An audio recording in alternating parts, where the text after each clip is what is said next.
Hey, bright lights, welcome back to the Space Doctor series on the Architecting channel. My name is Angela, and I make thoughtful weekly videos that demystify the science behind design for well-being, something otherwise known as salutogenesis.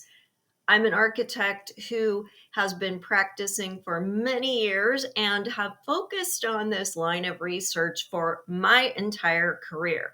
So I know how much of an impact that the space you surround yourself in can have on your quality of life, the way you function, how good you feel. And I want to share that with everyone so that you can make these changes in your environment. If you're an architect or an interior designer, you can put these principles easily into practice. And so you can be an advocate for others because we all need this.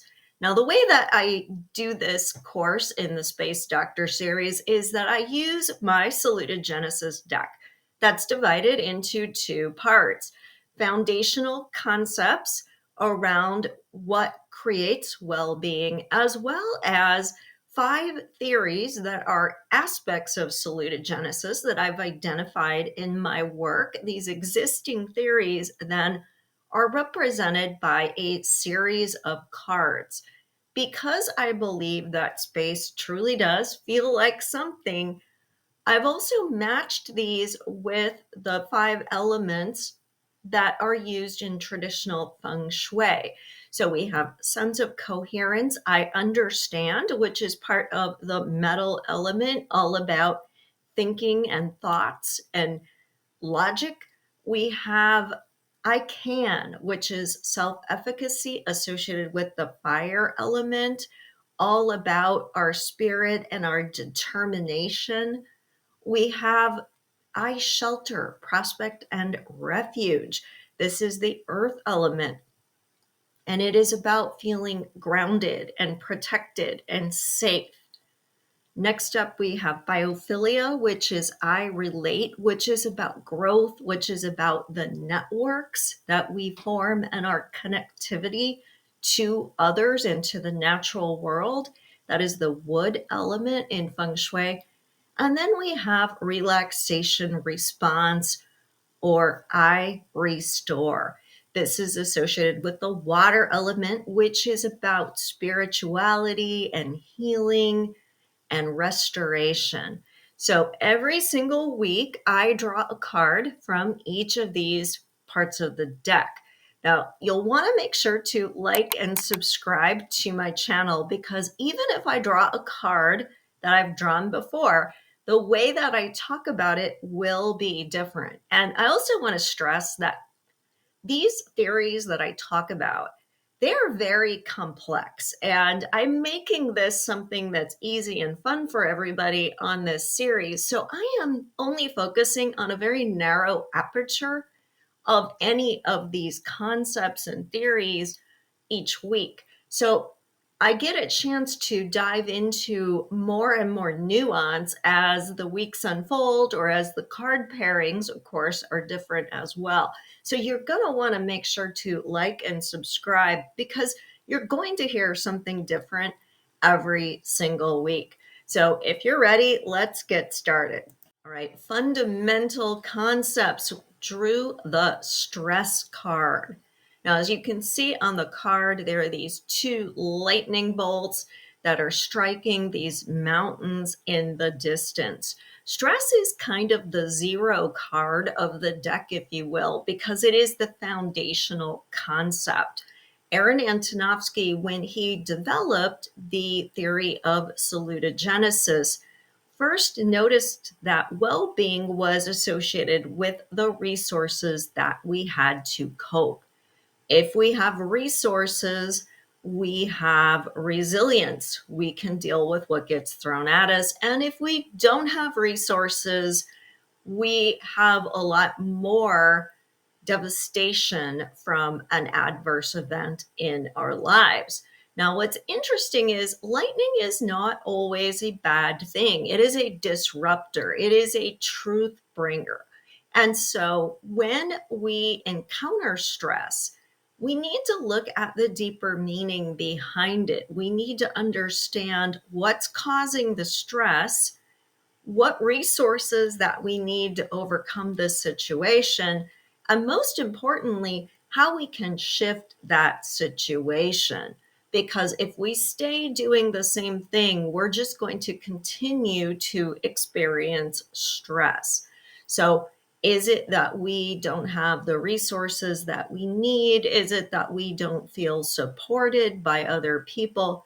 Is it that what we're doing that's creating stress isn't meaningful or purposeful enough? Those are all things that can create stress in a situation that otherwise might just require hard work or focus. But if we had a different attitude in it, we might feel better. So that is an important thing to think about as stress comes up. What do we need to shift? Now, certainly you can think about how that works in your personal life, but you can also think about it in your environment. Many times we tolerate things in our space that we do not like, that are causing us problems, that are adverse to our well being, and we think we have to just put up with it and we become inured to it when we could be changing it. So, drawing the stress card this week tells me that we need to start questioning the things that are the status quo in our environments. Look at things like the noise in your environment, or the quality of the lighting, or whether the furniture that you're using is ergonomic. We have this lounge chair that we have in certain seating areas at the office. And for me, I'm not very tall, I'm only 5 feet tall. When I sit in this chair every single time, I get a backache. Now, this chair was designed to be a comfy chair to just hang out in and have a more relaxed kind of a conversation with somebody while you're sitting in it. I hate this chair. I will never sit in it because it's supposed to be comfortable, but for me, it actually makes my back have to be in a way that within about 5 minutes, I have a backache.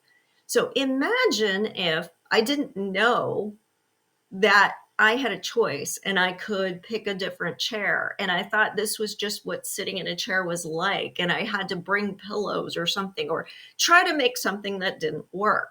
Now, that's not a huge stressor, but it still is a cause of stress. And a lot of times, stress isn't about big trauma events. Stress is about those little things. It's death by a thousand cuts that just keep piling up in our existence. So the ergonomics aren't right. There's cold air blowing on us from a drafty window. It's too hard to get across a cluttered room. Whatever it is that you're putting up with in your environment, notice that now. In feng shui, there is a theory that certain things can actually take your energy away because they are little mini stressors.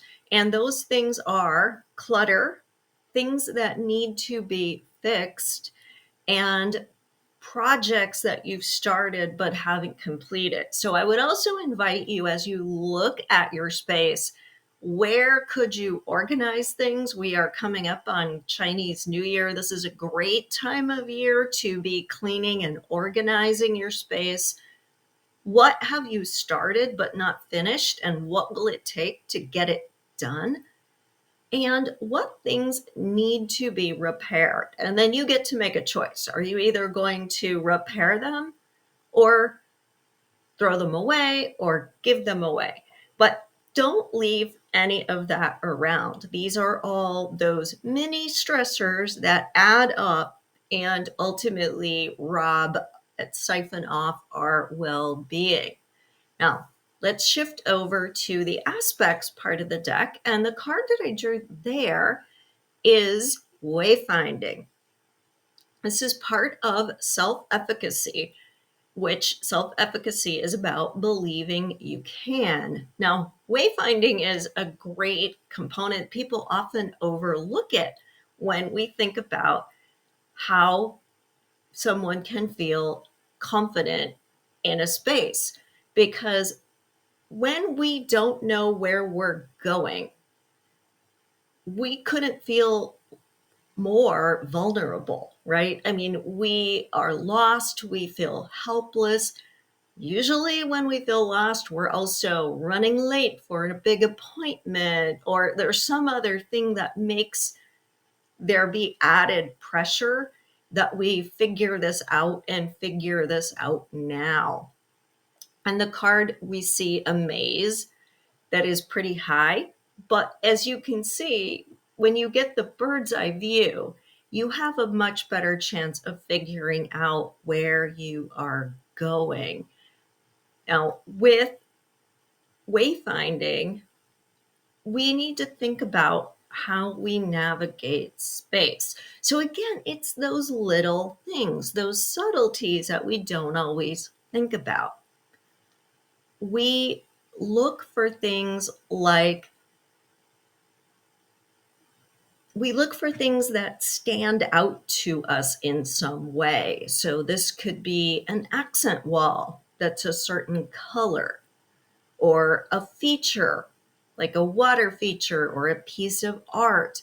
It could be that we can see the main entrance from a lobby at a different level of the building because the entrance is an atrium space. And so every time we get off the elevator, no matter what floor we're in, we know where the front door of the building is. A lot of times in the built environment, we use signage as a really poor stand in for wayfinding. So we're asking people to read floors and room numbers instead of giving them actual cues in the space.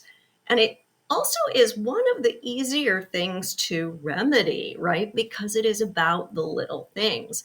So, as I mentioned, you can change paint colors, you can add plants, you can add graphics, you can have naming themes, you can think about whole palettes or themes in decor that you could introduce that make the experience of being in a space very unique. And when it is a very unique experience, it's memorable.